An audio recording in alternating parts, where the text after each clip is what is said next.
how to talk about family. There are particular words in English that you can use to describe your family history. These are worth knowing because they give you the chance to talk about your unique family, how big it is and where they're from, and then you can learn more about other people. It's part of the back and forth of conversation in English. So I'm going to use my family as an example. My ancestors, meaning my great-grandparents and great-great-grandparents from a long time ago, were from France and from Scotland. So I can say my ancestors were from France and Scotland, or my ancestry is French and Scottish. That describes why I look like I do. If someone looks at me with my brown, now gray hair, and they can see these spots on my skin called freckles, they can figure out that I'm from the northern part of Europe, and especially people from Scotland and parts of Ireland will have this particular skin type. I used to have red hair when I was a kid, and it got darker, and now gray because I'm older. But that's my ancestry, and I'm proud of that. So I can say also I am descended from French and Scottish ancestry. Descend means to go down, like when you descend stairs or you ascend stairs. Descend means to go down and ascend means to go up. So a descendant means that I come from, or from something that's above me. In terms of the family, those would be my ancestors. They came before me. When talking about your family, you can say, my family is made up of, or in my family I have 5 siblings. Siblings are brothers and sisters. They could be older than you or younger than you. In my case, I have 4 older sisters and an older brother. So I'm the youngest in my family, or you can say I'm the baby in the family.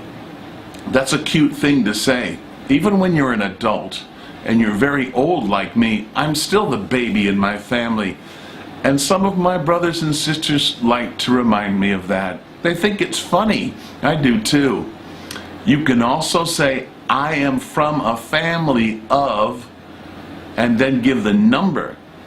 I am from a family of 8 people because I have a mother and a father and 4 older sisters and a brother. So there's 6 kids and 2 parents, so there's 8 of us. So I am from a family of 8 people.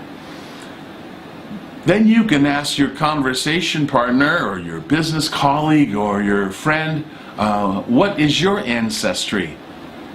They may have a very interesting story to tell about it.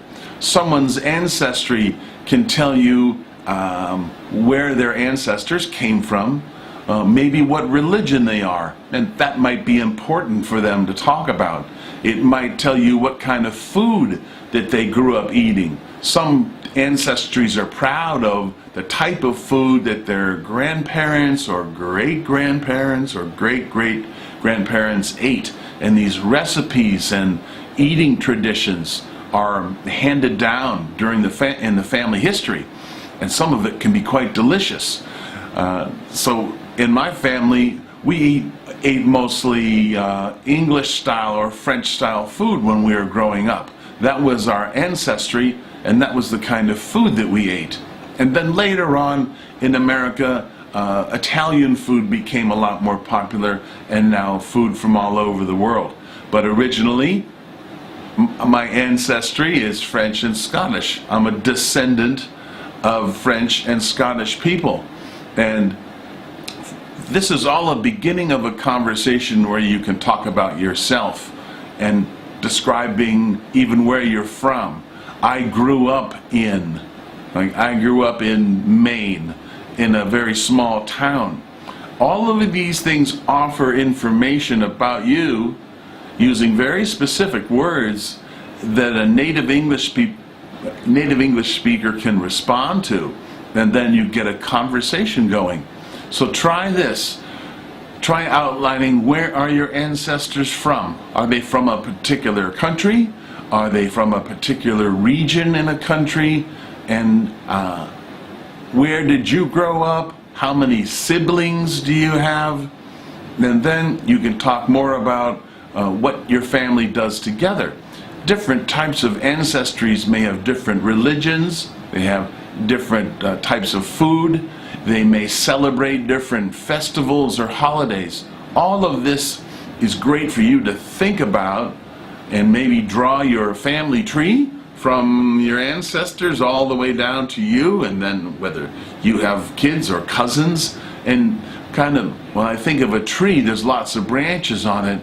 You can talk about all this different history that combine to make us who we are. Another thing to say is how your parents met. Some husbands and wives meet because it's arranged by their family, or they're introduced by friends, or maybe it's just an accident. For example, my father was from Boston in America, and he was a geologist, and my mother was from Nebraska in America, and she was a nurse. But they both found work in a mine in New Mexico in America, so they were both far away from home. My dad was helping a company look for copper out in the desert in New Mexico, and my mom was a nurse to take care of any of the miners who injured themselves on the job, make sure they were healthy. And that's how they met. And they met and fell in love, and they got married within 3 months. They just were crazy for each other, in love, and they lived together for a long, long time and had 6 kids and worked together. So that's all part of my history that I can tell someone. It's interesting about me and where my ancestors are from and where my family is from and how many people are in my family and how my parents met. You can use these same kind of techniques and words to describe yourself and make up a story or write down what makes you unique and use that as a way of talking with people. Give it a try. People will be very interested in your story, and you can ask them about their story.